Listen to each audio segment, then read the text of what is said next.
A special thank you to each of our subscribers who make this channel possible. Here's today's story.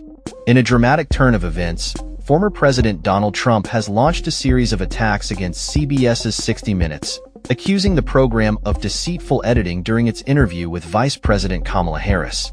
Trump's claims have sparked a heated debate over media practices and the integrity of political coverage. On October 7th, during a special election segment, Harris was interviewed by Bill Whitaker, where her responses were reportedly edited for brevity in the broadcast. Trump seized upon the differences in the aired content, alleging that CBS attempted to manipulate the narrative to favor Harris.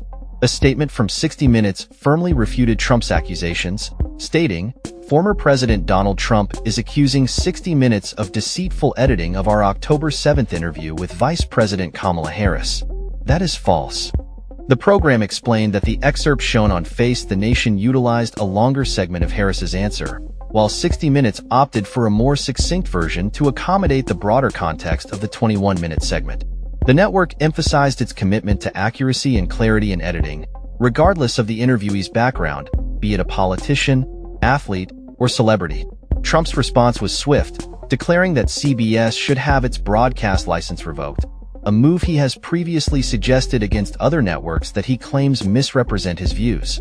The Federal Communications Commission, FCC, which oversees broadcast licenses, countered Trump's threats, asserting that they do not revoke licenses based on disagreements over content.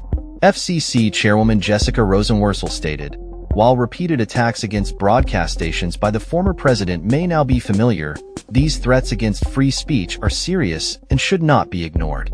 Trump further escalated the situation during an appearance on Fox News, where he hinted at possible legal actions against CBS, stating, "We are going to subpoena their records." This claim was met with skepticism, as many media analysts pointed out that editing interviews for clarity and conciseness is a common practice among news organizations. Critics have noted that Trump himself has benefited from similar editing, a phenomenon referred to as sane-washing, where reporters selectively present parts of his statements to create a more coherent narrative. The ongoing back and forth has raised questions about the role of media in political discourse, especially as the 2024 election approaches. Trump's campaign responded to 60 Minutes' statement by asserting that the network had indeed admitted to editing Harris's response in a way that made her appear more articulate. This assertion, however, was met with skepticism from media watchdogs who highlighted the importance of context in interviews. The controversy surrounding the Harris interview is not an isolated incident. It reflects a broader pattern of tension between Trump and various media outlets. Throughout his presidency and beyond, Trump has often labeled unfavorable coverage as fake news, a term that has become a rallying cry for his supporters.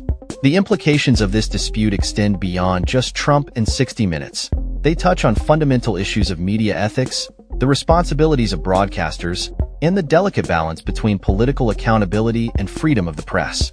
As the political landscape continues to evolve, the interactions between Trump, the media, and the public will undoubtedly shape the narrative leading up to the next election.